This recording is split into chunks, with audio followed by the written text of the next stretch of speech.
देखिए number 32 open कीजिए। Poem जैसे को तैसा। देखिए आप सब लोग अपनी अपनी बुक्स में आपको स्टोरी पढ़ाऊंगी जैसे को तैसा। देखिए एक गरीब मजदूर था, वह मजदूरी करके कुछ पैसे कमाता था।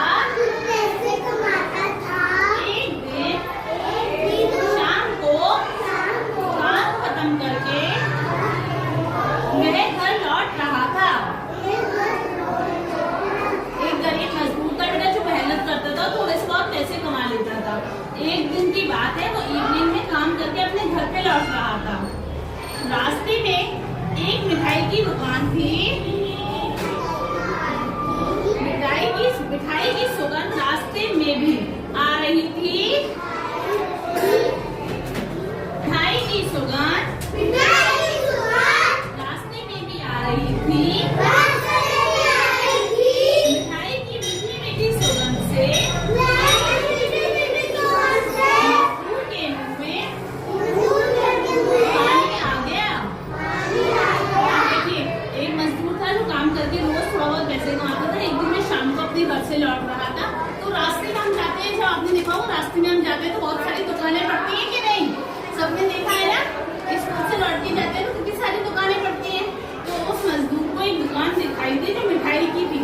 और मिठाई की दुकान पे आपने देखा हो कितनी अच्छी अच्छी खुशबू आती है। देखा है मिठाई की दुकान से कितनी अच्छी अच्छी खुशबू आती है।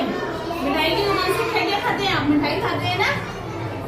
देखिए मिठाई की मीठी मीठी सुगंध से मजदूर के मुंह में पानी आ गया।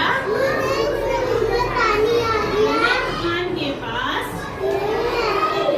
गया और कुछ देर वहाँ खड़ा रहा।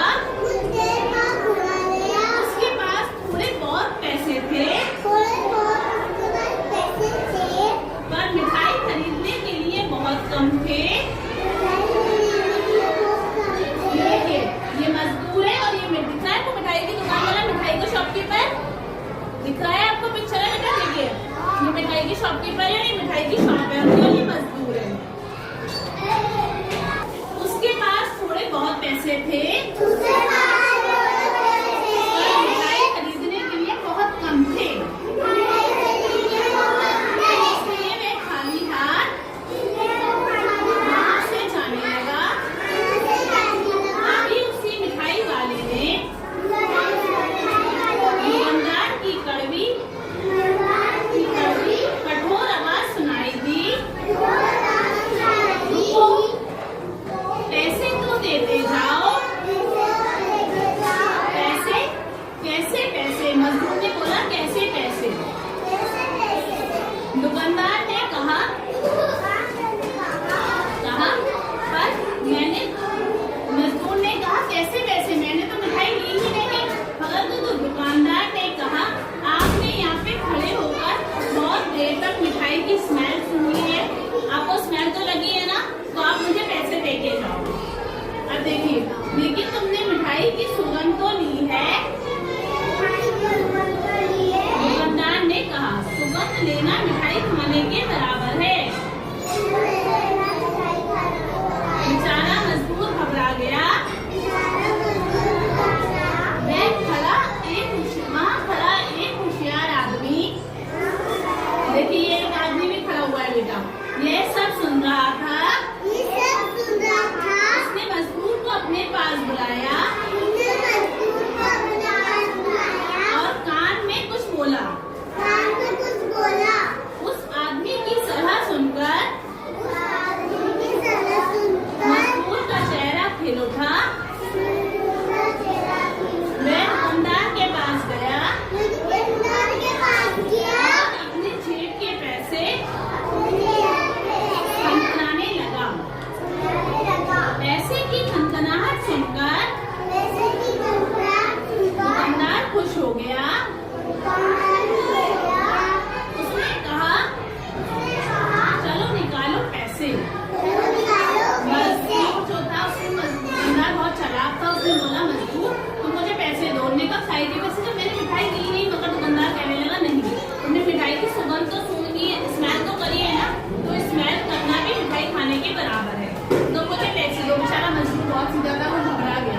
परंतु वहीं दुकान के आसपास एक होशियार आदमी खड़ा हुआ था। उसने उसे बुलाया और उससे कुछ कहा, उसके कान में कुछ बात कही। अब वो बात उसने क्या समझाई उसे देखिए आप लोग। उसने जो बात समझाई, उसने कहा दुकान पे दुकानदार मजबूत दुकान पर जाता है और वह अपने पैसे, जेब के पैसे खन खन के आवाज सुनाता है दुकानदार को। दुकानदार वो पैसे के खन खन की आवाज सुनकर खुश हो जाता है और बोलता है मजदूर से कि पैसे निकालो। मजदूर ने कहा पैसे तो मैंने चुकता कर दिए, पैसे तो मैंने आपको दे दिए। दुकानदार ने कहा अरे तुमने पैसे कब दिए? मजदूर ने कहा तुमने पैसों की खनखनाहट नहीं सुनी। अगर मिठाई की सुगंध लेना मिठाई खाने के बराबर है तो पैसे की खनखनाहट सुनना भी पैसे लेने के बराबर है। हाँ हाँ हाँ। मजदूर ने क्या कहा, अगर आपने मुझसे ये कहा है कि मैंने मिठाई नहीं ली परंतु मिठाई की सुगंध सुनी, स्मेल की है, स्मेल इसकी की है और आप मुझे पैसे दो, तो आपने भी मेरे पैसे नहीं लिए परंतु पैसे की खनखनाहट तो सुनी है ना आवाज, तो वो पैसे लेने के बराबर है। हाँ हाँ हाँ। वह बस सिर ऊंचा किया और कुछ देर वहां खड़ा रहा, फिर मुस्कुराते हुए चला गया। इस कहानी से हमें क्या शिक्षा मिलती है बेटा? जैसा हम काम करते हैं वैसा ही हमें रिजल्ट मिलता है। बेटा देखिए मैंने आज आपको एक कहानी सुनाई है, स्टोरी कैसे को तैसा। अपने आप लोगों को काम देने देखते हैं कौन पहले करता है। ये लाइन लिखी, दीपावली आई, गीता की चाची आई। इसको अपनी कॉपी में राइट डाउन कीजिए आप सब लोग। अपनी कॉपी में जो एक लाइन लिखी है आपने जल्दी जल्दी, हाँ लिखिए।